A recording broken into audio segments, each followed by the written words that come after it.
Yeah, yeah. Oh, we cannot hear you. Cannot hear you. How y'all doing tonight?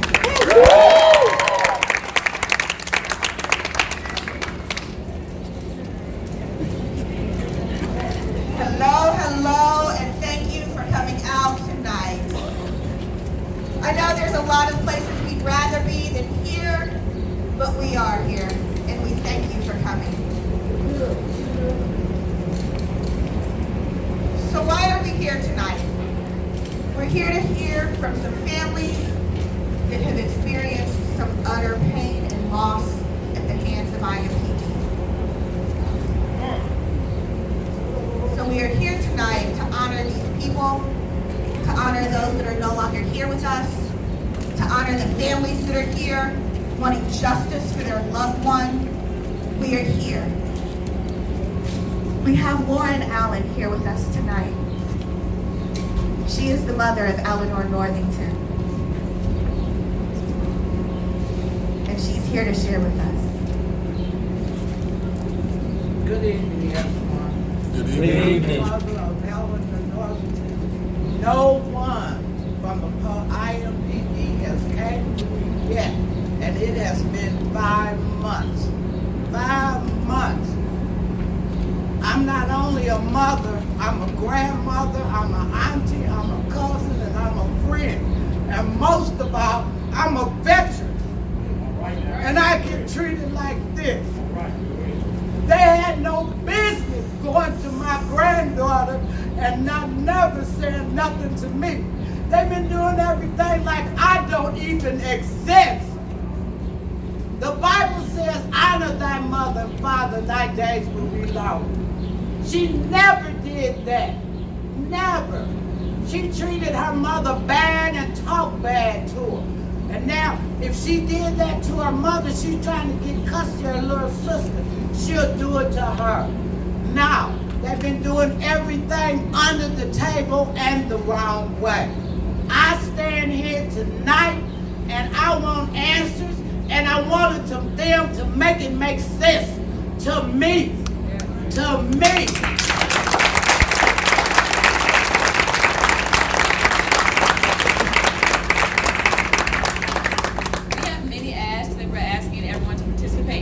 At the end of this ceremony, at the end of this rally. But one thing I can say, that Elanor Northington was a person who was unfortunately suffering from a mental health crisis, and instead of having the proper need that she received death. So Elanor Northington was killed in February? And February 7th, by IMPD. She was in a church, she was having a mental health crisis, and unfortunately, she was not met with the care that she deserved. And so one thing that came out of Eleanor's death was the idea for a mental health task force. So we're going to have more ideas and ways that you can contribute and give back to these families at the end of this program. But I just want everyone to keep in mind that we have something, we do have steps that you can take. So while you hear families come up here and talk about their pain and talking with their family members, remember that there are steps that you can take to try to prevent things like this from happening in the future. So one step that you can take is by joining the mental health task force, so we can build something that helps people who are experiencing a mental health crisis deal with the system other than IMPD. All right? Thank you again, Lauren.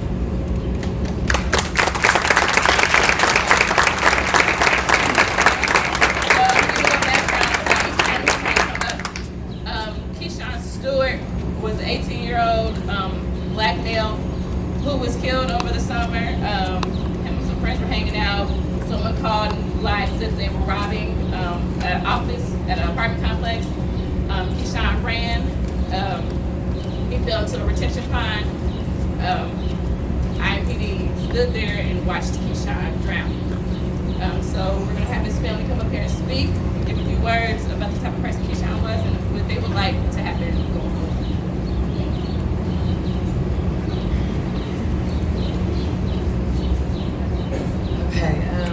My son's name is KeShawn Stewart. I was a stepmother. He's played sports since he was 6 years old. Basketball, football, baseball.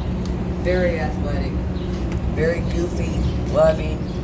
Everybody who knew KeShawn loved KeShawn. It was hard not to.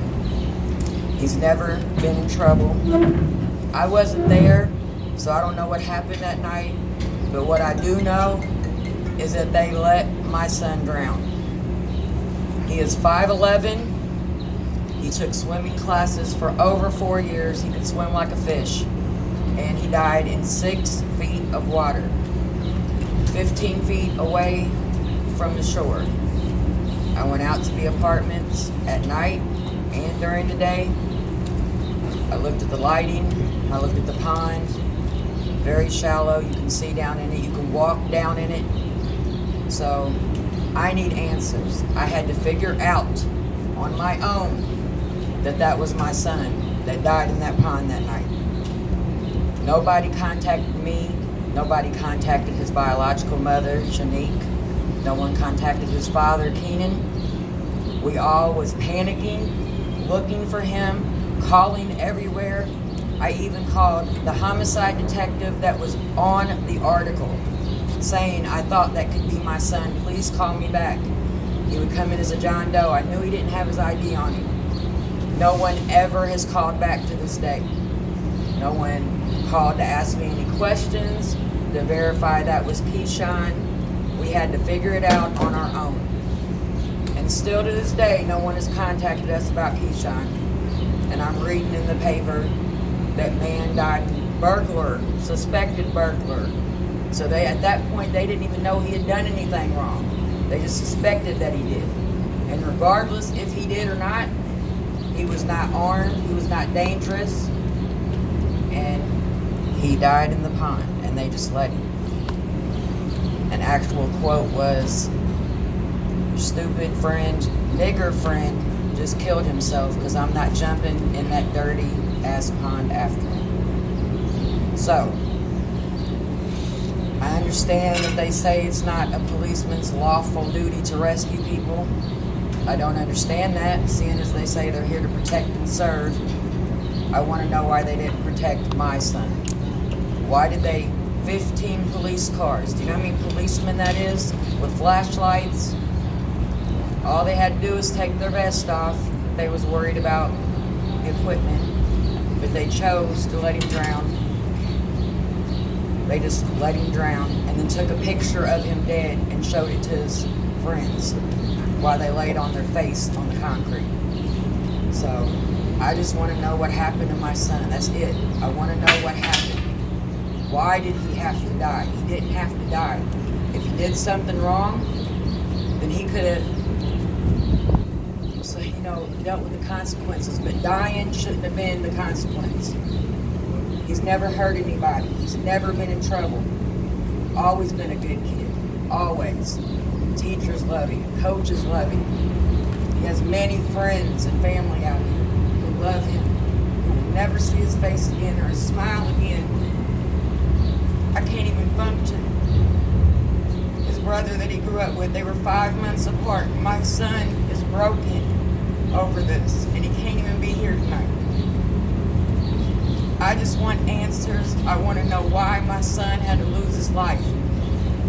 Can they have the decency to reach out to his family and let them know why this had to happen to our son? Why? He didn't deserve to die. He was just starting his senior year in high school. Prom, graduation, all that's over. I need to know why. Tell me why. They haven't even had the decency to reach out to anybody and let us know why this happened. I want to know why. And I want everybody to know who my son really was. Not the suspected burglar who died in the pond, but the goofy, athletic, outgoing, good boy that he was, that everybody loved. That's who KeShawn Stewart was. Thank you.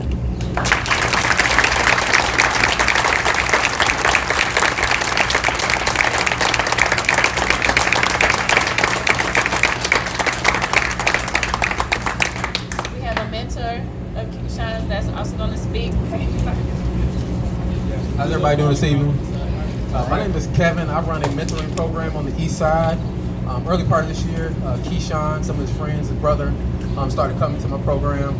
The only thing I speak of, I've been mentoring for about 20 years. I know kids. I feel like that I get a pretty good feel of what kids are like really quick.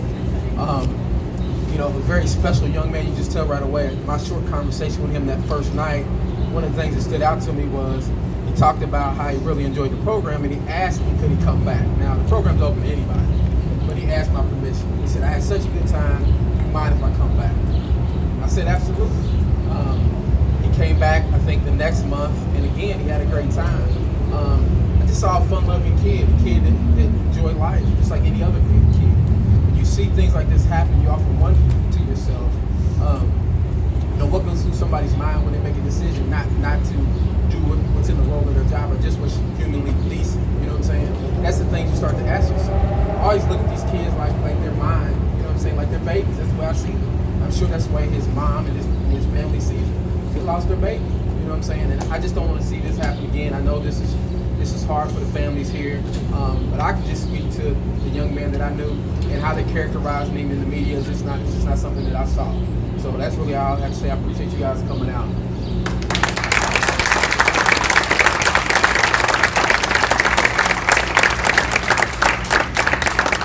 When Black lives are under attack, what do we do? Stand up, fight back! When Black lives are under attack, what do we do? Stand up, fight back! What do we do? Stand up, fight back! All right, y'all. I want to say that after every family comes up here and speak, I'm going to give a list of demands so you can leave here with. I'm going to reiterate them at the end. But I just want to say this.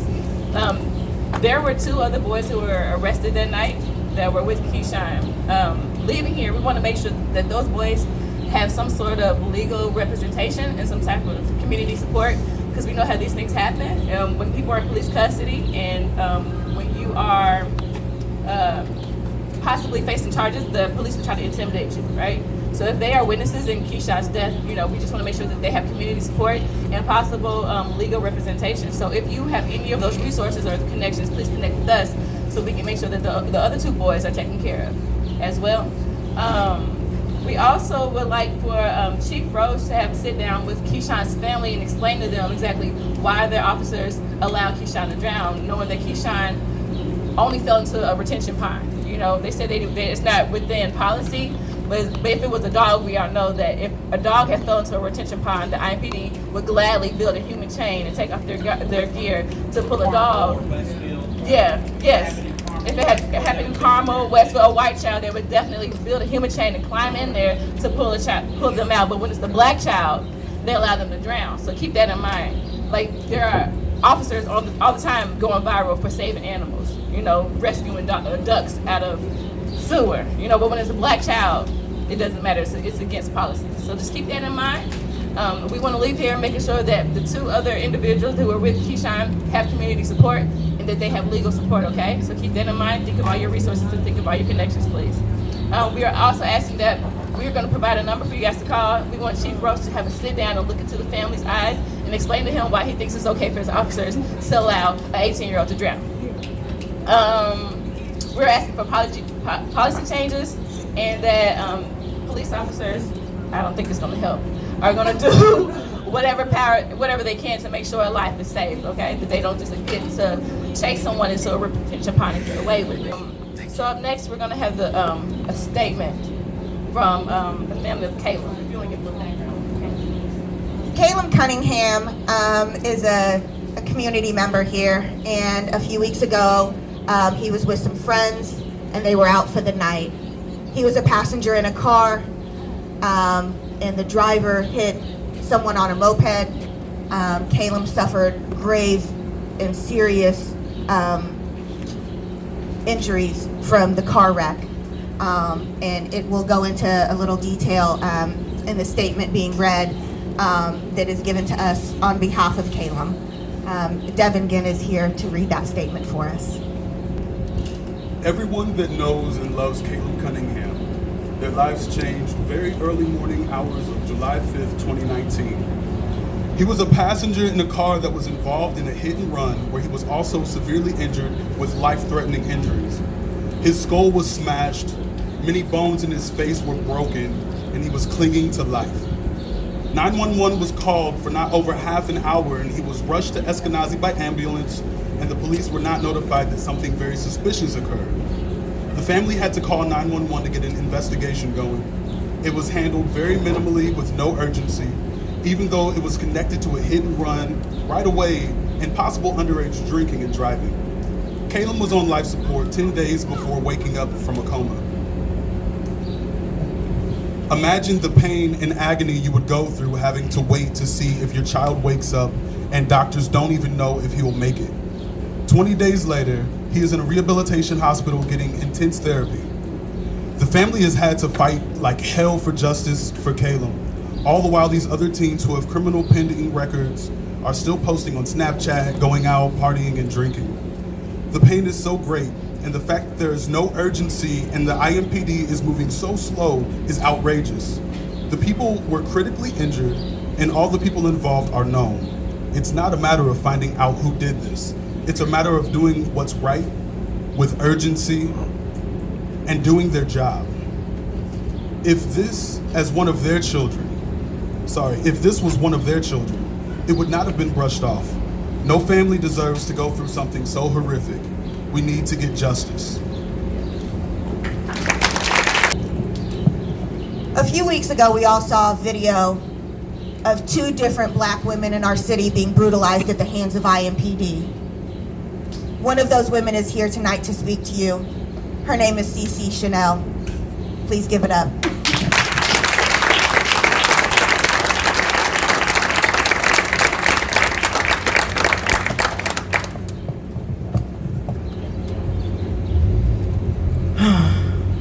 So, I'm gonna be honest, I didn't plan on saying anything to you guys, but I definitely feel like it needs to be said.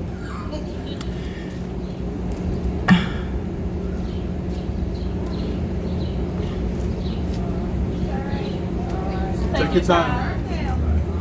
So, you know, I'm gonna just say this, like, I've been on my own for a long time. Right now, y'all have to be my family because my family didn't even think that it was important enough to be here with me. We your family. And I know. Anitra always talked about the tribe. So I gotta play like y'all my tribe right now. I've been around since I was 13 years old, and my life ain't never really been perfect, and I'm used to things happening, and I always overcome them, so I'm used to being strong, you know?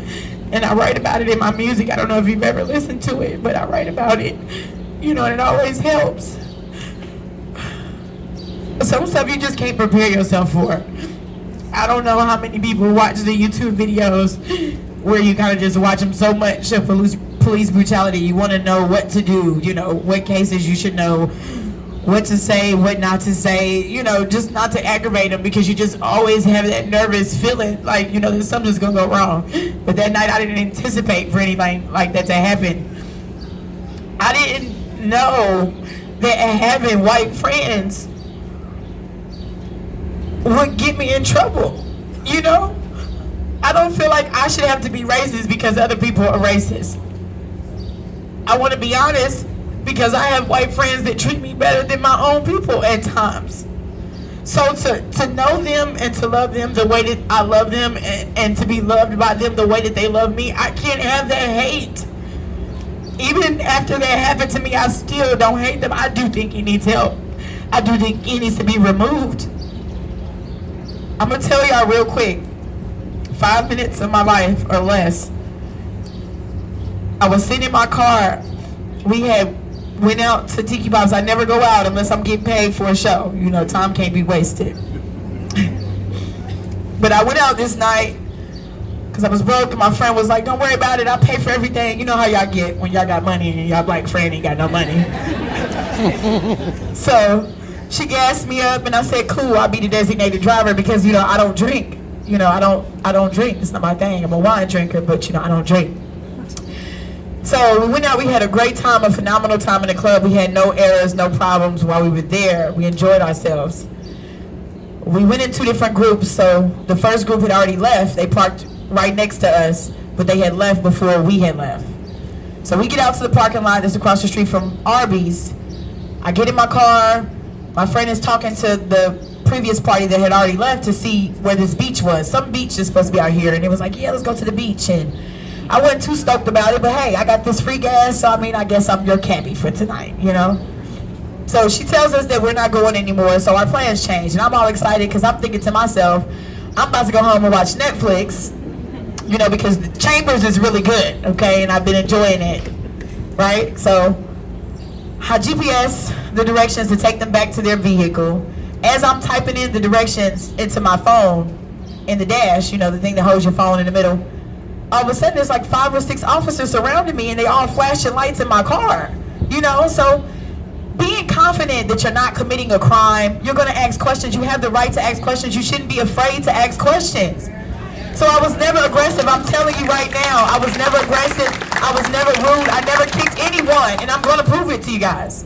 But the fact that they can just lie like that and put a stamp on anything, just the same way they did with that young man, I'm not gonna stand for it, because I've got followers and young people who actually take heed to my message, and they look up to me, and I can't be weak. I can't let them do that to me, okay? So they come to my car, lights are flashing, and they're demanding that I get out the vehicle. So I asked him, as I have the right to do, because we all pay our taxes, right? Most of us.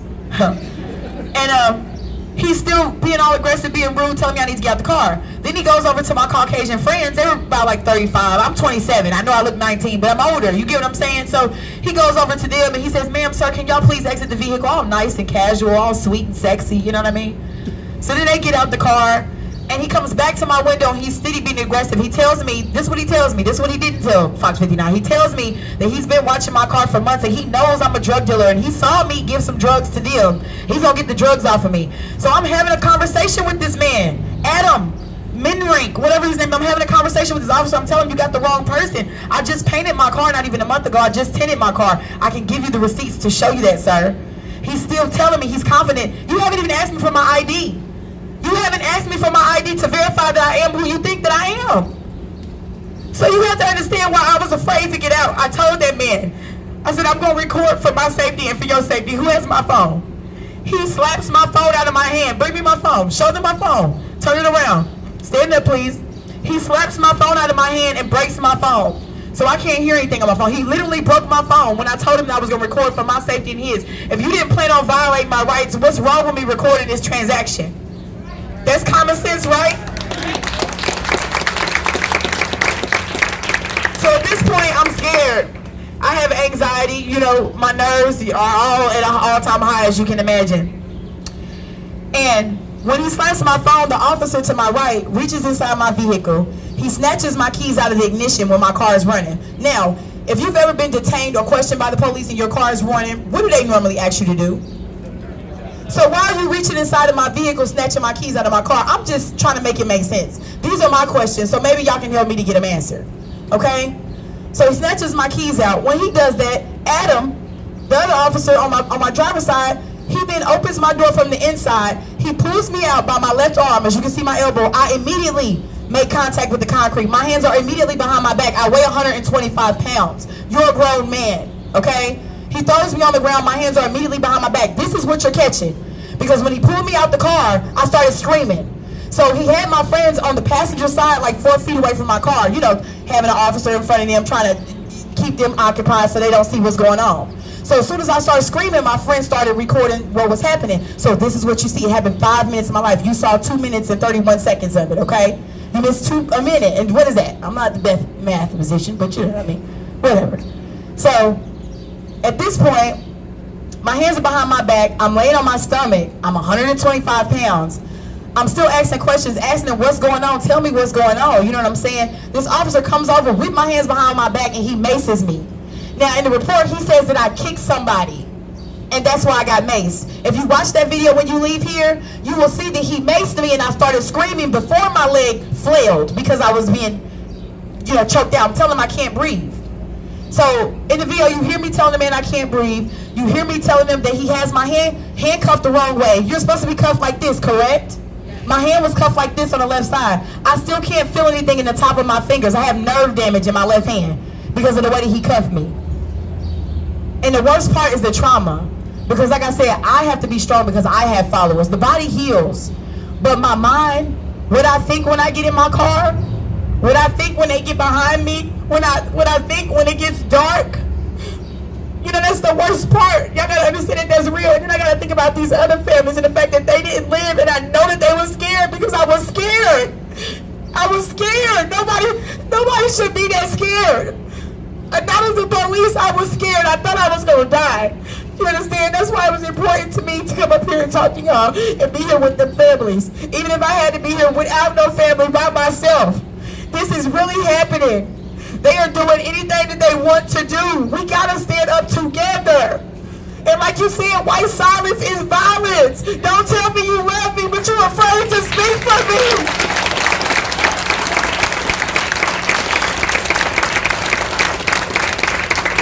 I'm not going to be told who I can love because I'm going to love who I want to love. I'm not going to be racist because the next man is racist and I still love him. But God saw you, Adam. Mr. Shores, God saw you. So forget what you think about me. God saw you. And you know that anything done in the dark is going to come to the light, and I'm going to get my justice. I'm going to prove them wrong. I'm going to tell y'all. I'm going to show y'all where they lied. I'm going to call them on their bluff because they've been doing this to people for years. I can only imagine, but I'm not going. They picked the right one.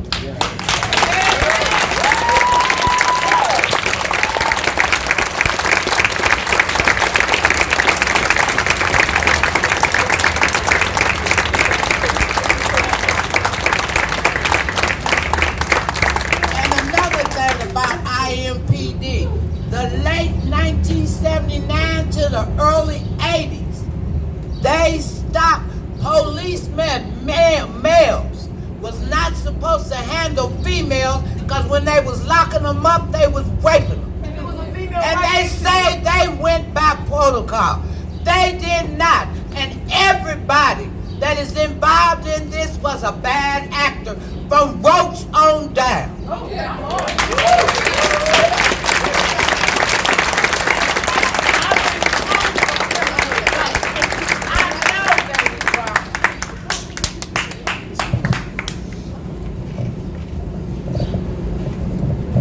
Audre Lorde said, "When I dare to be powerful, to use my strength in the service of my vision, then it becomes less and less important whether I am afraid."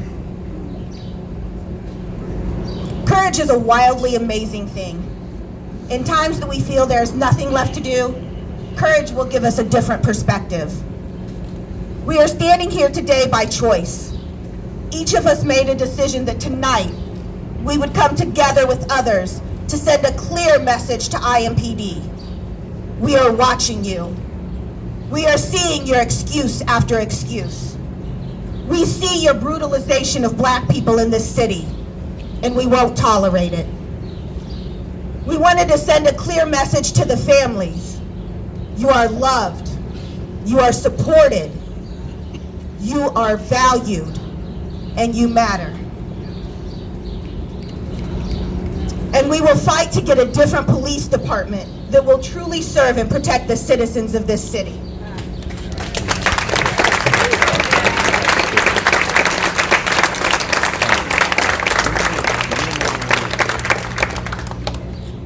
I want you to take a moment with me to dream. Imagine that we had a different kind of police department. What if when you close your eyes and hear the word police, you no longer thought of guns and death and racism and brutalization?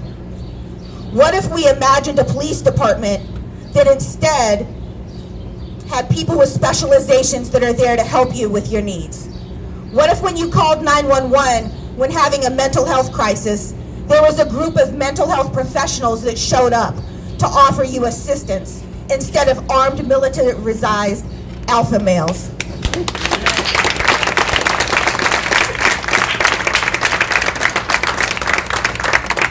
What if you could call 911 and mediators were sent out for loud music calls or domestic violence calls or fights?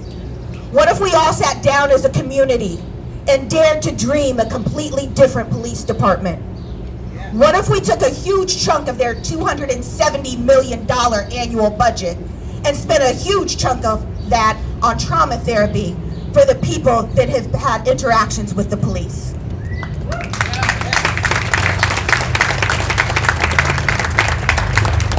I'm here to tell you that all of that is possible. All of it. We as a community get to decide what our world will look like. We do not have to accept what has always been. We are allowed to think outside of the box. we are allowed to throw that box away and start with circles instead. We as a community can change how all of this is happening, but it takes commitment. It takes courage. It takes time and leadership. It takes people stepping up and supporting others who are doing work. We can do this, y'all. This is not unattainable. It will take getting things changed legally. And yes, it is scary when you try to come up against the police. Trust me, I get it. But together, we are so much more powerful.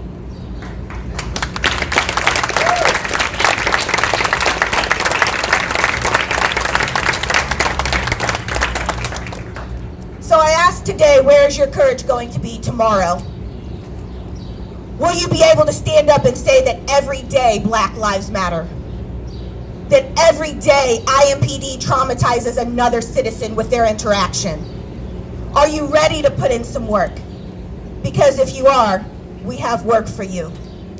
We have plans, we have teams, and we want you. We have space for you as your whole self. We have classes to teach you basics if that's what you need. We as a city, we as a community, we can dream. We can bring about change. It will take a we mentality. Are you ready to become part of the we that is working for direct change within IMPD? Because we are ready for you.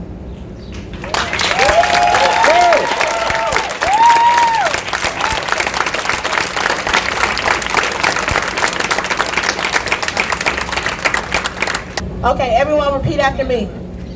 It is our duty to fight for our freedom. It is our duty to fight for our freedom. It is our duty to win. It is our duty to win. We must love each other and support each other. We must love each other and support each other. We have nothing to lose but our chains. We have nothing to lose but our chains. We have nothing to lose but our chains. We have nothing to lose but our chains. We have nothing to lose but our chains. We have nothing to lose but our chains. That's it.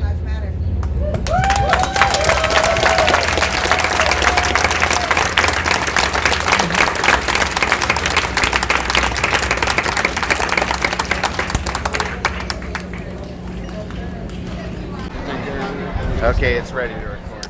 Okay, my name's Antonio Lipscomb. I'm a resident of Indianapolis, Indiana. I'm a independent candidate for City Council, District 17, Near East Side. And what was your involvement with? My involvement with this Black Lives Matter movement, I'm just primarily coming here to get information. Of course, we know that when you have a public service, any system that's put in place, we're going to have situations to come out of that system that people struggle with the outcomes of.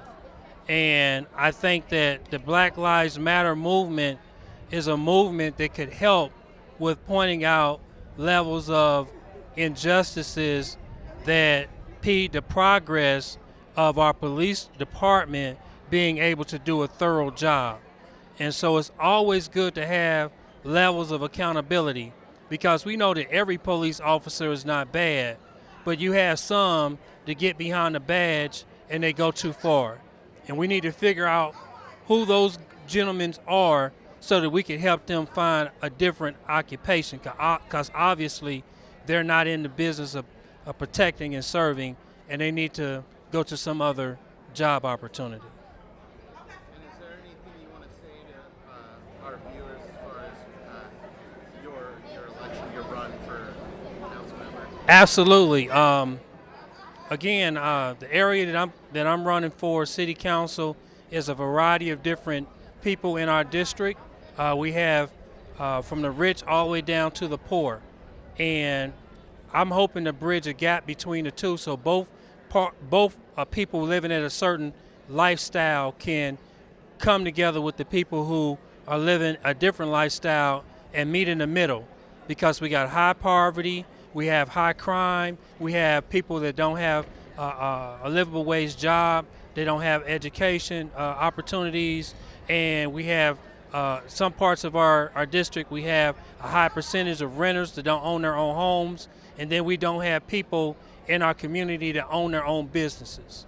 So we need to be able to work with those who do own their houses and do own their own businesses, and work with the broken families, the poor families that need our help and support to help raise their quality of life.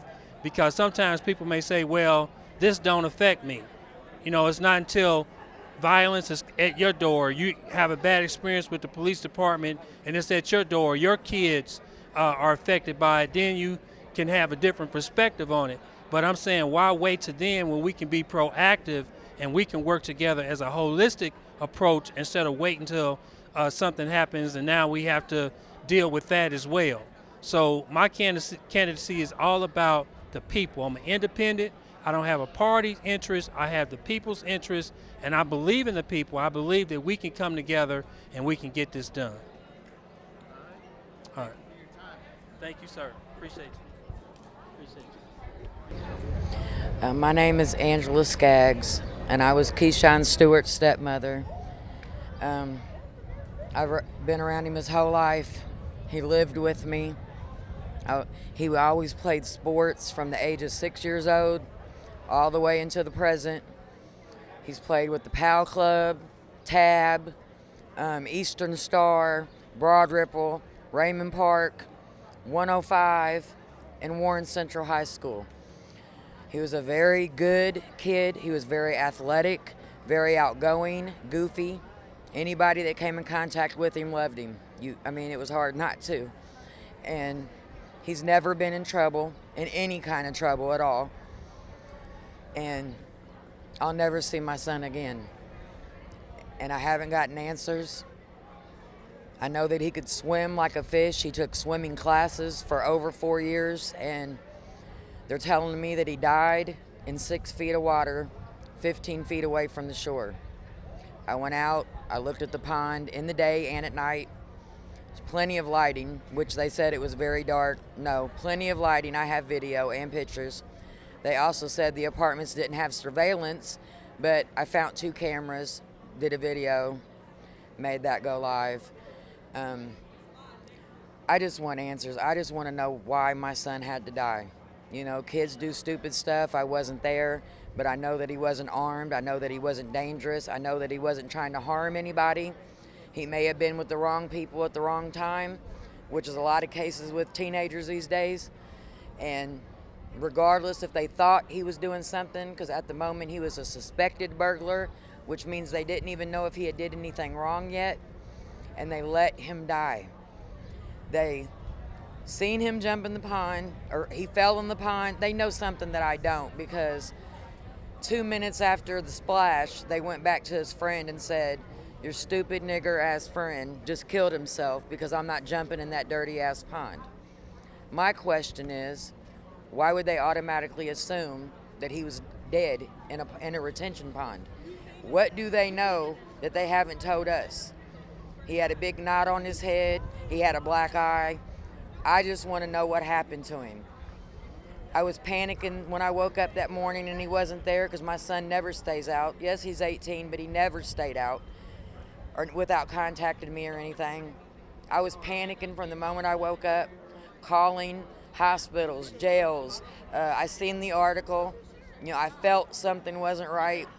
Started calling the homicide detective on that, and no one has ever contacted me, reached out to his other family about what happened to him, questioning anything, nothing. They didn't give us his clothes, they didn't give us his property. They're writing in the paper that he's a burglar, never stated what he stole, nothing. They just left it as he was a burglar. My son was not a burglar. He was an 18-year-old kid who was about to start his senior year in high school. Now he don't get to go to prom. He don't get to graduate with his friends. His sisters are broken. His brother is broken. I am broken. I will never be the same without my son. And this isn't the first time. We had got pulled over several weeks back. A policeman followed me for at least 2 miles.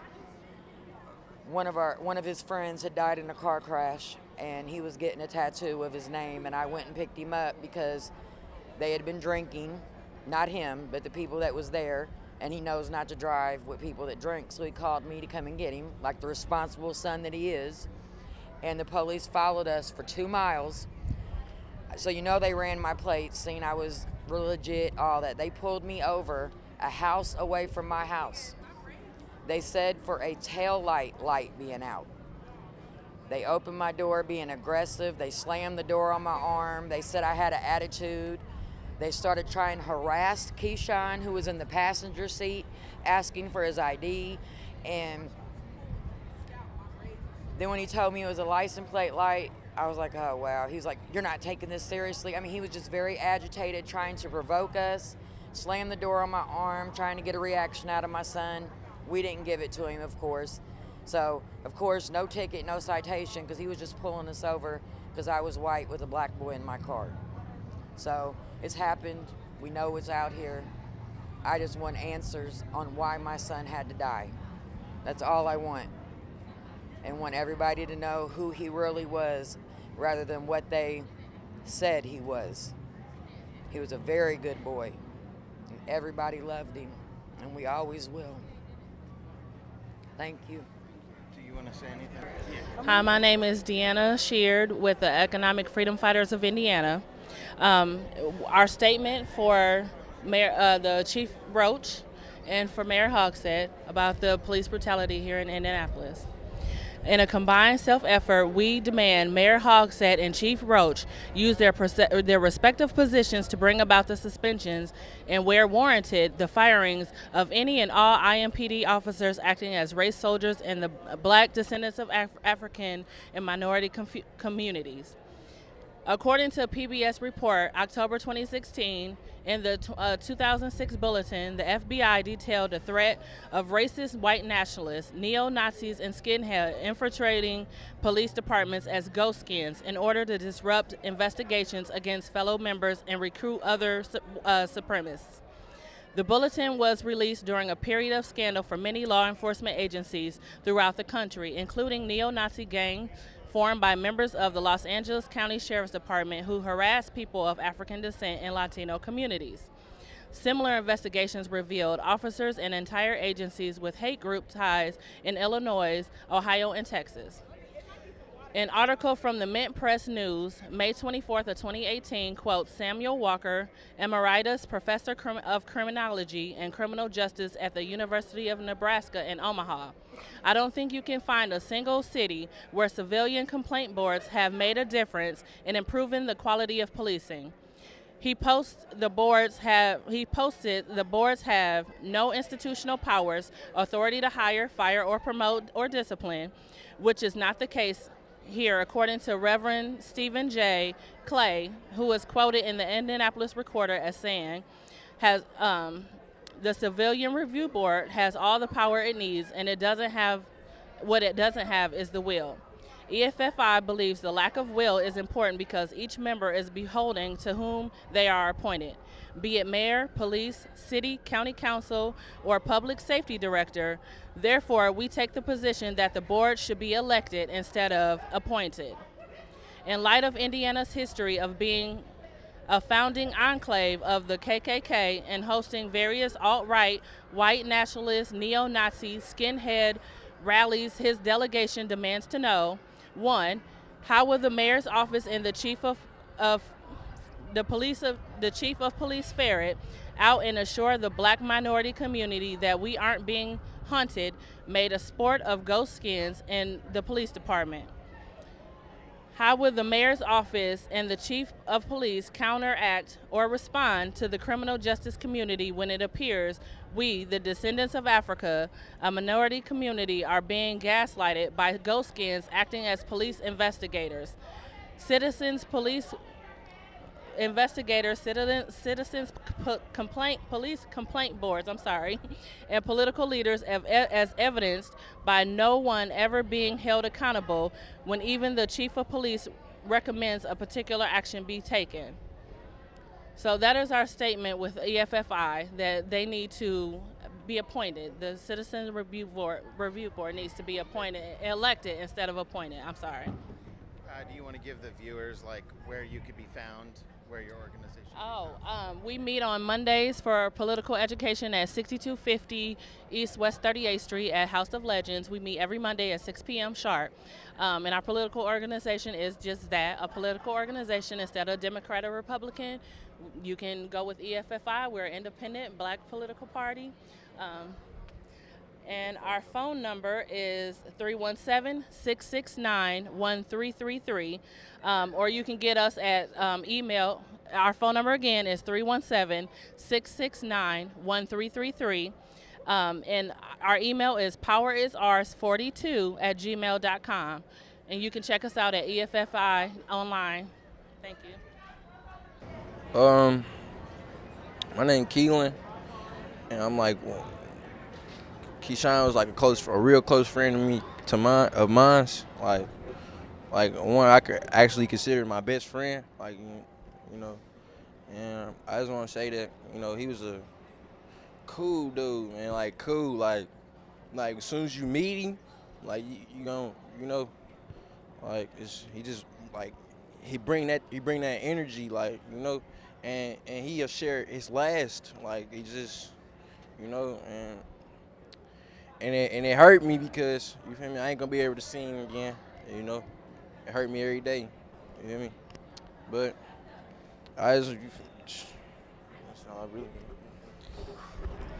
Well, you feel me, my name Trey, and KeShawn was like a brother to me, you feel me, blood can make us no closer, and you feel me, I was just my guy, real stand-up dude. We talked about a lot, we seen a lot, you feel me, he was always there for me, I was there for him. He broke bread. That was my guy. I love you. My name Chris, and I've been knowing KeShawn since the 5th grade. We was close. We was always knowing each other. We was always, in gym class all the time. Like, I know KeShawn was an athlete. KeShawn was like the funniest dude in the class. Always happy, always having fun. We always just have fun with KeShawn, you know what I'm saying? That's one thing I'm gonna miss about him. KeShawn was never down. KeShawn always was like the life of the party. Like every time we went somewhere, like always, everybody was cool with him. We had no enemies, you know what I'm saying? And I remember back in 9th grade, freshman year, I was talking to KeShawn. I was like, bro, you know what I'm saying? If you ever need me, you know what I'm saying? You can always call me. You know, I'm always here for you, bro. And I just feel like, I'm saying, I could have been there, you know what I'm saying, or something like, you know, you always feel like you could do something, you know what I'm saying? But it's all love. I'm always going to love my brother and everything like that.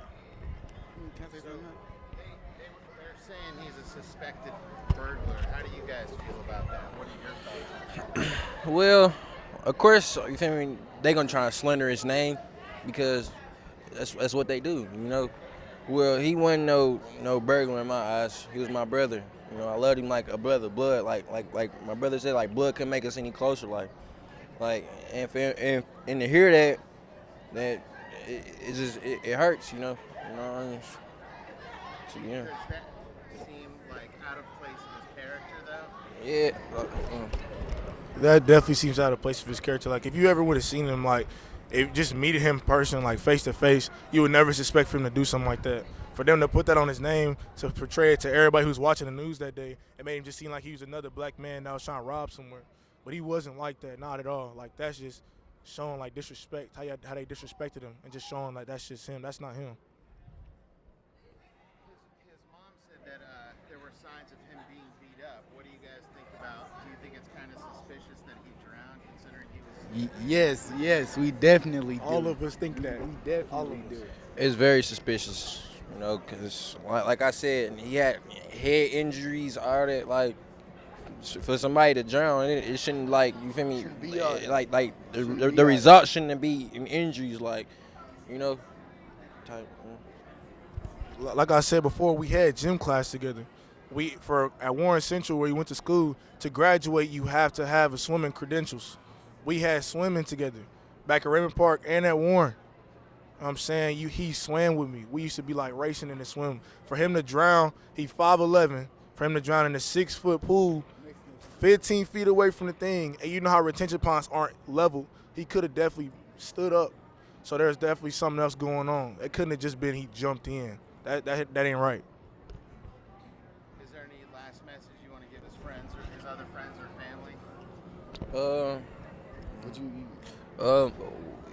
Message for me, like, keep your head up. You know, just try to think positive, even though the world full of negatives. Think positive, you know, and just know you're in a better place, you know. All I gotta say is we love you, bro. We know you watching, and you forever living through us. All I gotta say is that we all gonna be here for the family. We all gonna be here for each other. You know, it sucks to say, but this death has brought us closer as all of us, as friends and family. I just hope that we get to the bottom of this and we get justice for my brother. My name is Noah Leininger. I'm the local co-coordinator here with Answer Indiana. And we're out here tonight because we need to send a message to police that when police are involved in the community, they have to treat community members like human beings.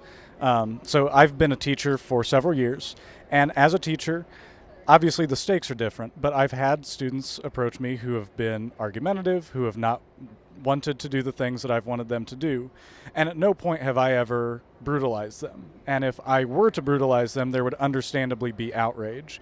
And I feel like we're at a place in a society where we should expect that police officers can have the same restraint, where when they are dealing with people in the community, they aren't brutalizing people just because they are being argumentative, just because they are perhaps resisting, orders, not following orders. That's something that shouldn't result in physical force.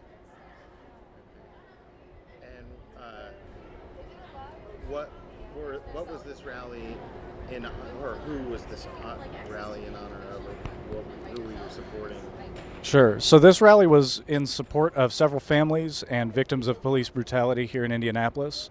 Elanor Northington, who was a woman who was killed 5 months ago, back in February, and then 3 cases of either police-involved killings or police brutality very recently. And so I've been involved in the sort of mental health side of that came into existence after the death of Elanor Northington. And so as someone with mental illness myself, I feel like that's something that is especially personally relevant. But anytime somebody is the victim of police brutality, I think that people need to speak up about it. Okay. Do you want to give the audience information of how they can get a hold of Answer Indiana or look into the events that you guys do? Sure. So we are on Facebook and Twitter at Answer Indiana. We are also online at answerindiana.org, and we have a newsletter there where members of the community can sign up to receive alerts for events just like this one. All right, guys, my name is Cece Chanel, and I'm going to tell you a little bit about what happened to me recently. On July 14th, I don't like to call myself a victim, but I was involved in an incident of police brutality here in Indianapolis, Indiana with IMPD. I had left a very fun, safe night from Tiki Bob's with 2 Caucasian friends of mine, old co-workers, and we were getting in a vehicle, getting ready to leave from our position where we were, typing in the GPS location to get to my next route to take them to their vehicle. All of a sudden, there's 5 or 6 officers that come up out of nowhere, flashing flashlights inside my vehicle, demanding that I get out. Now, at this point, again, there's no probable cause. There's no smoke coming from my car. We're not outside. We're not being rowdy. I'm sitting in my vehicle that I have license, registration, everything for. So at this point, I'm asking a curious question because as a taxpayer, we have the right to do that. Okay. I asked the officer what was going on. He still wouldn't tell me anything. He asked my friends to politely get out the vehicle, move them to the far passenger side, and they kept being aggressive with me, kept demanding that I get out. Then he started telling me that I was a drug dealer, that he had been following me for months. He knew all about me, this and the third. And I let him know, so you couldn't have been following me because I just got my car painted this color not even a month ago. So you definitely have me mixed up with somebody else. Now, mind you, citizens of Indianapolis or wherever you are, I was never asked for identification. They never asked for my ID. So how do you know that I'm who you suspect me to be, for one? Now, at this point, when I seen he was getting aggressive and livid, I said, okay, well, I'm going to record this for my safety and for yours. I'm going to show you guys. Look at my phone. The officer then breaks my phone when I tell him that I'm going to record for my safety and for his. Okay, so I want to make that's a very important fact, because at the end of the day, why would you break my phone or throw my phone out of my hand if you didn't plan on violating my rights? Keep that on your mind.